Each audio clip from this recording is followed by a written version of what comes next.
time to read a Tumblr post that I found brilliant. It's on the blog NATO TAC.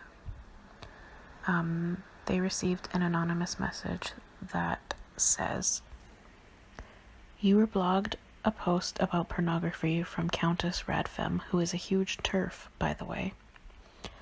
NATO Attack replied, "You know, I had initially began writing out a very long-winded post explaining the history and cultural mechanisms behind the split between radical feminists and liberal feminists. But I'll try to put it as succinctly as possible because I understand that people don't have the time, patience, or energy to digest an overload of information right now.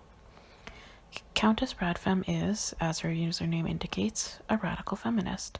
I know, or hope, that you're likely well-intentioned in messaging me, but radical feminists have gotten a bad rap in the past few years, intentionally.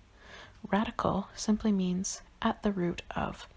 We reject liberal feminism's attempts to recast harmful, oppressive institutions in a faux empowering light.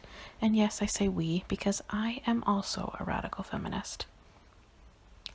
Part of rejecting the attempted redemption of oppressive institutions is fighting against the erosion of women's rights, no matter what new, glittery form it takes.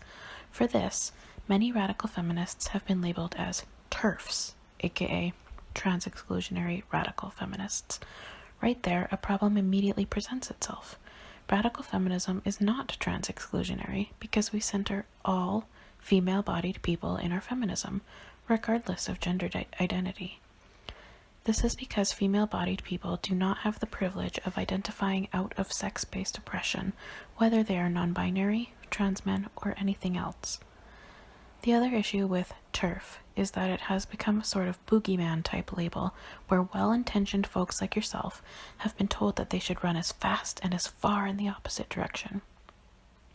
I know a lot of Tumblr users are in their teens and such, so here's some advice from a bona fide, certified grown-up. Someone telling you not to engage with a certain idea is someone you should be at least a little suspicious of. I have a master's degree in human rights. I read a lot of Nazi propaganda materials. I did not fear becoming a Nazi myself, and lo and behold, did not become a Nazi. 1, because I am secure in who I am and my value system, and 2, because any critical analysis of it renders it sensationalist, unfounded, and harmful. The idea that TERF content should not be interacted with is not only used to silence women speaking out about very pressing issues affecting us, but is used to silence you too. For years, I was not comfortable with liberal feminist ideas and felt that it was missing so much, but stayed away from radical feminist content out of fear of being judged, misconstrued, and yes, labeled a TERF. But you want to know something? I was first labeled a TERF long before I had ever interacted with a supposed TERF or read radical feminist literature. Want to know why? Because I dared to call out the man who abused me for using his non-binary trans identity to access spaces occupied by vulnerable people. So being a called a TERF really would not even faze me at this point. Ever since the first woman decided to stand up for herself, we have been mocked, insulted, threatened, harmed, and outright killed for doing so. I simply see the negative reaction to radical feminists as indication that we're onto something. Otherwise, why such anger? In conclusion, thank you for looking out for me, but I am a radical feminist and gender abolitionist, and I do not buy into TERF fear-mongering. I refuse to be afraid, and I recommend you too push past your fear and look for yourself at what we are saying. Who knows, you might learn something new. P.S. Something to think about.